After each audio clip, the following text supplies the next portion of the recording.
Fala pessoal, tudo bem com vocês? Sejam bem-vindos a mais um vídeo aqui no canal. E no vídeo de hoje eu vou falar a respeito do caso Luz Raquel Padilha, um caso que ocorreu no México no ano de 2022 e teve uma reviravolta inesperada. Antes de mais nada, peço para vocês que, se gostarem desse vídeo, deixem um like e um comentário que me ajuda muito. Então, sem mais delongas, bora pro vídeo.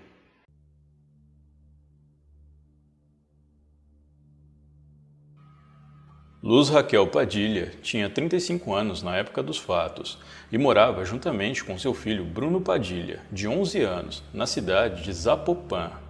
Zapopan é uma cidade que conta com mais de 1.100.000 habitantes.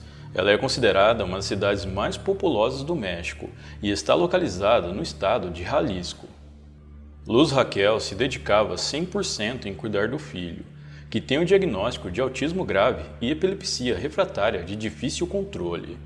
O marido dela, e também pai de Bruno, os abandonou quando o menino tinha apenas alguns meses de vida, assim que tiveram o diagnóstico de suas condições. O homem alegou que não queria ter um filho doente e simplesmente sumiu sem falar para onde ia, de maneira que era impossível localizá-lo até mesmo para solicitar ajuda financeira. Por conta disso, Luz Raquel teve que se dedicar a cuidar de Bruno em tempo integral. A condição do menino é muito complicada. Bruno dava muito trabalho e não podia ir para uma escola normal ou ter uma babá normal para que Luz Raquel pudesse trabalhar. Haviam enfermeiras especializadas que poderiam cuidar do garoto enquanto a mãe dele fosse trabalhar, mas o custo dessas profissionais era alto e, no fim das contas, o salário que Luz Raquel receberia não seria o suficiente para pagar a enfermeira. Devido a tudo isso, a mãe de Raquel, que morava junto com ela, e o neto, tinha que trabalhar e era a única pessoa que levava o sustento para casa. O seu trabalho não lhe rendia muito e a situação econômica em casa muitas das vezes era precária, principalmente devido às despesas médicas exigidas pela condição de Bruno. Por vezes, Luz Raquel sofria por não ter condições de comprar os medicamentos e também de dar o sustento básico para o seu filho. A situação ficou ainda pior quando Bruno foi expulso de um centro de tratamento para autismo no qual eles frequentavam. Os funcionários desse centro de tratamento alegaram que Bruno era muito agressivo e que eles não estavam conseguindo lidar com ele. Após isso, a família teve que tirar dinheiro de onde não tinha para poder pagar pelas terapias e medicamentos em clínicas particulares, a fim de não interromper o tratamento de Bruno. Na tentativa de conseguir uma renda extra para ajudar nas despesas, Raquel pedia para Bruno para que ele pintasse alguns cofrinhos e algumas imagens, e depois ela tentava vender esses itens no mercado da cidade ou através da internet nas suas redes sociais. Ela até conseguia vender alguns e, apesar do retorno não ser muito, ao menos ajudava um pouco. No seu pouco tempo livre, quando não estava com seu filho, Luz Raquel se dedicava a colaborar com a organização Iocui do México e recebia aulas de meditação aos sábados, algo que a ajudava a se manter sempre centrada e tranquila. Se já não bastassem todas as dificuldades que Luz Raquel vinha enfrentando no seu dia a dia, ela ainda tinha que lidar com o preconceito e ameaças de seus vizinhos. Já há algum tempo, ela havia relatado para a polícia e também feito publicações em suas redes sociais a respeito de um homem chamado Sérgio Ismael, um dos seus vizinhos. Segundo Luz Raquel, o homem vinha lhe xingando e algumas vezes até a agrediu. Ela relatou ainda que Sérgio fez pichações com ameaças onde ela morava. Ela inclusive tirou fotos dessas pichações e publicou em suas redes sociais no dia 17 de maio de 2022. Além de tudo isso, Luz Raquel dizia que o seu vizinho colocava músicas em um volume extremamente alto, algo que afetava ainda mais a saúde do seu filho Bruno. Em uma declaração, o vizinho se defendeu dizendo que só colocava a música alta para abafar os sons que Bruno fazia quando ele tinha suas crises. Às vezes, as crises de Bruno eram tão fortes e severas que o levava a machucar a si mesmo, bater as mãos contra a parede, chutar, fazer barulhos altos, gritar muito e repetir essas coisas incessantemente. Alguns vizinhos disseram que isso os atrapalhava e, irritados, eles colocavam uma música com o volume no máximo. Os vizinhos também chegaram a chamar a polícia para reclamar das crises que Bruno tinha. Nesse ponto, toda essa situação já estava insustentável. Sobre isso, Luz Raquel fez uma publicação em suas redes sociais, na qual ela escreveu que estava desacreditada por seus vizinhos terem chamado a polícia por conta do seu filho autista. As coisas começaram a ficar ainda piores em maio de 2021. Na ocasião, Luz Raquel relatou que um dos seus vizinhos jogou cloro em seu corpo, causando queimaduras na região do peito, na qual foi até necessário fazer um procedimento médico para tentar amenizar o ferimento. Após esse ocorrido, ela foi até a delegacia onde prestou queixa. Além da queixa, Luz Raquel também solicitou aos policiais que ela fosse incluída no programa Pulse of Life para ter um localizador com o botão do pânico para alertar a polícia em caso de emergência. No entanto, as autoridades argumentaram que a sua situação não exigia esse tipo de apoio e o seu pedido foi rejeitado. Outras medidas protetivas chegaram a ser expedidas pelas autoridades. Segundo o Ministério Público de Jalisco, foi expedida uma ordem de restrição de 3 metros por somente 2 meses, válidos de 9 de maio a 9 de julho. No dia 16 de julho de 2022, um sábado, Raquel estava indo para a ONG Eu Cuido, onde ela fazia o trabalho voluntário. Saindo de casa, ela deu um beijo em seu filho, se despedindo, e o deixou aos cuidados de sua mãe. Pouco tempo depois, a mãe de Luz Raquel recebeu a notícia de que algo havia acontecido com a sua filha. Ela então pegou o neto e foi andando pelo mesmo trajeto que Luz Raquel havia feito. E no meio do caminho, ela viu a filha deitada no chão. Luz Raquel estava toda machucada. Ela havia sido queimada e, apesar da gravidade dos seus ferimentos, ela ainda estava consciente quando sua mãe e seu filho chegaram ao local. Ela foi socorrida em estado grave e levada para o hospital. Lá, eles atestaram que ela teve 90% do corpo queimado. Luz Raquel lutou por sua vida por 3 dias, mas infelizmente, no dia 19 de julho de 2022, ela veio falecer em decorrência das queimaduras.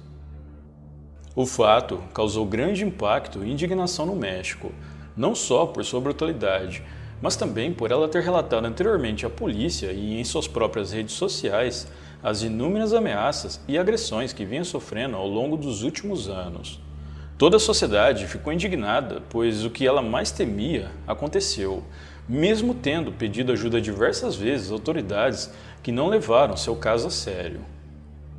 Uma investigação foi aberta pela polícia para apurar o que de fato havia acontecido com Luz Raquel. Em conversa com testemunhas, os policiais obtiveram informação de que 4 homens e uma mulher haviam jogado álcool em Luz Raquel e ateado fogo na sequência. Uma semana após o crime, o Ministério Público emitiu uma ordem de prisão preventiva para Sérgio Ismael, o vizinho que foi denunciado por Luz Raquel e que inclusive tinha uma ordem de restrição contra ele. Essa ordem de prisão não era pela fatalidade que havia acontecido com Luz Raquel, mas sim pelas denúncias de ameaças e agressões que ele havia cometido contra ela antes do fato. Posteriormente, durante as investigações, Sérgio prestou esclarecimentos à polícia de maneira voluntária. Algumas testemunhas, inclusive, afirmaram que Sérgio estava muito longe da cena do crime na hora que tudo aconteceu, e essas afirmações acabaram o inocentando e ele foi liberado. Nos dias que se seguiram, as manchetes dos jornais mexicanos estampavam que um grupo de pessoas, 4 homens e uma mulher, eram os responsáveis pelo crime. A polícia fez o possível para encontrar as testemunhas-chaves que diziam ter visto esse grupo cometendo o crime, para que eles pudessem montar um retrato falado e localizar esses criminosos. O caso acabou indo muito mais além do que se imaginava, causando protestos e manifestações em todo o país. Algumas pessoas afirmaram que a polícia e o Ministério Público não deram o devido suporte a Luz Raquel nas diversas vezes que ela pediu ajuda. Devido a toda essa pressão por parte da população e também da mídia, a polícia passou a investigar o caso de maneira mais enérgica. Contudo, em 25 de julho de 2022, os investigadores encontraram provas que mudaram totalmente o rumo das investigações e trouxe uma reviravolta inesperada. O promotor responsável pelo caso publicou um vídeo onde Luz Raquel aparece comprando 2 garrafas de álcool e um isqueiro minutos antes do fato. Esses foram os mesmos itens com o qual ela foi queimada. Isso abriu um novo leque na investigação, cuja teoria central era de que Luz Raquel teria ateado fogo em si mesma, tirando a própria vida.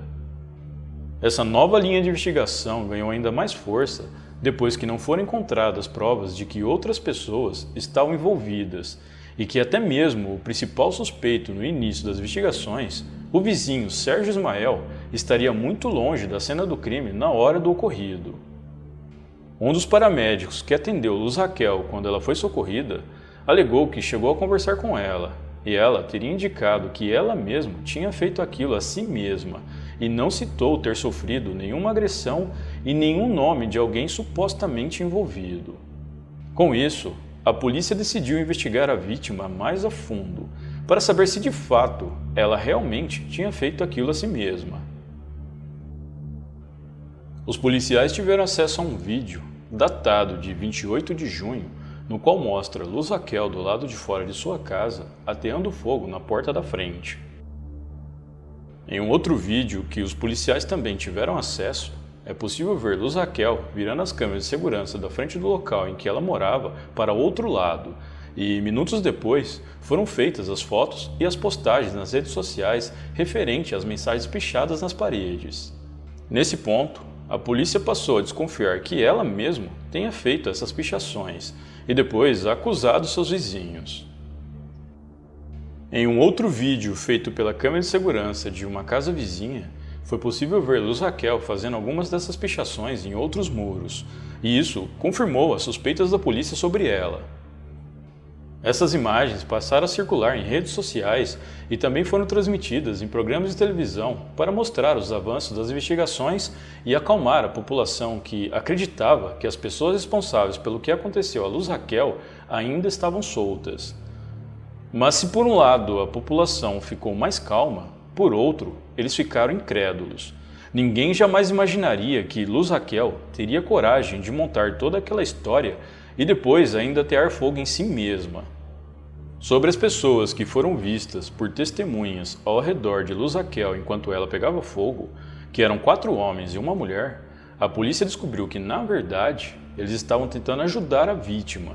Essas pessoas, inclusive, foram as responsáveis por apagar o fogo e chamar o socorro para a mulher. Se não fossem eles, provavelmente Luz Raquel teria entrado em óbito antes mesmo de ser socorrida. Durante todo o processo de investigação, a polícia ouviu 45 pessoas, fez 56 buscas, tiveram o parecer de 26 peritos e revisaram mais de 120 vídeos para concluir que Luz Raquel causou seu próprio óbito. Pouco tempo depois de Luz Raquel ter sido supostamente vítima de um crime, antes da polícia descobrir toda a verdade, as autoridades Zapopan ofereceram uma bolsa vitalícia para Bruno e sua avó. Eles também receberam o dispositivo de emergência Pulse of Life, que havia sido negado anteriormente quando Luz Raquel pediu ajuda. Além disso, o prefeito da cidade disse que dali em diante, Bruno receberia todos os cuidados médicos necessários e também teria acompanhamento psicológico, algo que Luz Raquel sempre quis para o seu filho, mas nunca conseguiu. Isso me faz pensar que, será que ela não fez tudo isso para ter a atenção que precisava para o seu filho? Não quero justificar aqui o fato dela ter mentido e ter tentado incriminar os seus vizinhos, mas é só algo que eu estou pensando. Será que isso não foi tudo pensado por ela para ter esse resultado? Talvez ela não quisesse tirar a própria vida, mas acabou despejando mais álcool do que deveria e isso acabou causando um dano mais grave. Cuidar de um filho com tais condições deve ser extremamente exaustivo, ainda mais quando não se tem um apoio financeiro. Ela praticamente vivia para o menino, devia estar no seu limite e talvez achou que uma atitude desesperada lhe traria a solução. Bom, isso foi só minha opinião, baseada em todas as informações que eu tive acesso, e é provável que nunca saberemos se foi realmente isso ou não, já que Luz Raquel não está mais aqui para contar o porquê fez essas coisas. De qualquer modo, para mim, isso é tudo muito triste, já que foi preciso as coisas chegarem nesse ponto para que o Bruno tivesse a atenção que necessitava. Bruno não entende o que aconteceu com a sua mãe. Ele ainda acha que ela está presente, já que a sua tia, que se parece muito fisicamente com ela, está sempre próximo a ele para acalmá-lo durante suas crises. Atualmente, a guarda do menino está com a avó materna, que agora conta com a ajuda de populares e do governo para conseguir suprir as necessidades básicas do neto. Assim como Luz Raquel, a avó do menino também não consegue trabalhar, já que precisa cuidar dele em tempo integral. Bom, pessoal, então é isso. Muito obrigado por me assistir até o final. Eu vou ficando por aqui. Um grande abraço e até a próxima.